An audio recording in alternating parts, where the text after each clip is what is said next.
c'est un ancien volcan dans la mer qui n'en finit plus de faire exploser ses couleurs.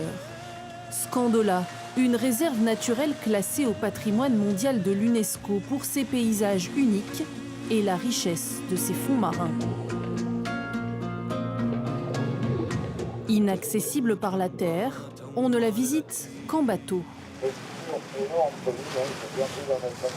Je connaissais sa réputation, mais je n'étais pas venue. Et effectivement, ça dépasse même ce que j'imaginais, tellement c'est beau. La verdure, l'ocre, le bleu de la mer, le côté turquoise de certains endroits, c'est magnifique. Jean-Pascal Canapa est né à quelques kilomètres de Scandola. À 24 ans, il travaille pour le parc naturel régional de Corse qui a créé et gère la réserve depuis 1975. Là aussi, vous pouvez apercevoir une roche typique qu'on retrouve à Scandola. Donc, ce sont des orgues rhyolithiques à l'horizontale. Donc, il faut savoir que Scandola, c'est un volcan. Donc, lorsque la roche s'est refroidie, ça a donné cette formation géologique remarquable. Sa mission, veiller à ce que tous les usagers de la réserve cohabitent au mieux. Bonjour. Avec une vigilance toute particulière sur les plaisanciers.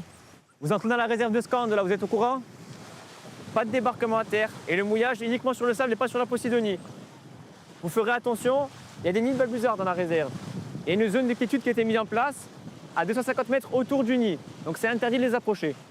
Le balbuzard, c'est ce rapace pêcheur dont l'envergure peut atteindre 1,50 m, qui est en pleine nidification en ce moment sur les éperons rocheux de la réserve. Ah, regarde là-haut, s'il vole là-haut plutôt. Les agents du parc naturel ont dénombré 5 couples de balbuzards qui vont bientôt devoir nourrir leurs petits. Le parent va favoriser, donc, pour forcer le petit à s'envoler, va déposer le manger en durable pour le petit de plus en plus loin pour l'inciter à s'envoler. C'est ça qu'il ne faut pas déranger, bien évidemment. Des rapaces à préserver, mais aussi de nombreux poissons. Les scientifiques à bord de ce bateau ont pour mission d'établir une cartographie de la faune sous-marine de la réserve.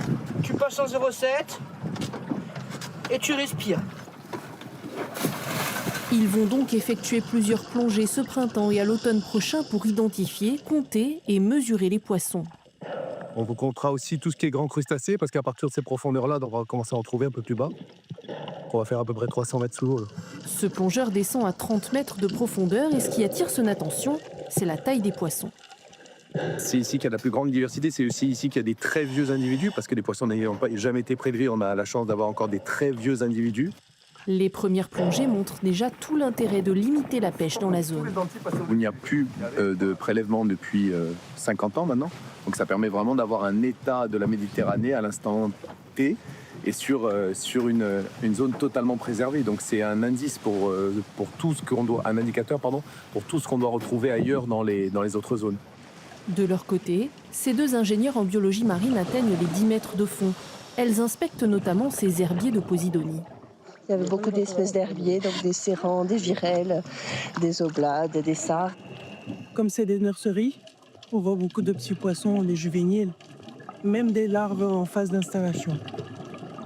Sous l'eau, elles notent et détaillent chacune de leurs observations.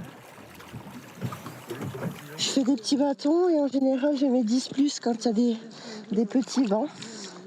Ou alors par exemple là on a vu un gros banc de saupe, donc là je mets directement 50.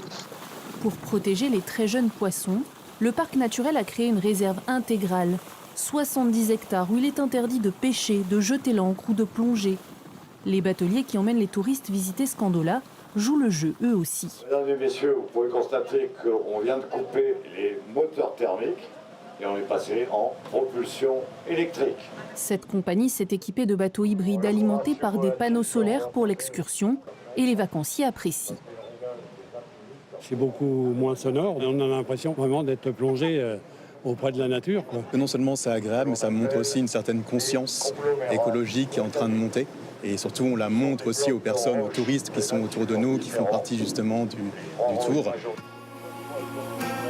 Mêler la satisfaction des touristes et la préservation d'une biodiversité exceptionnelle, c'est l'enjeu des années futures pour conserver tout l'éclat de ce joyau qu'est la réserve de Scandola.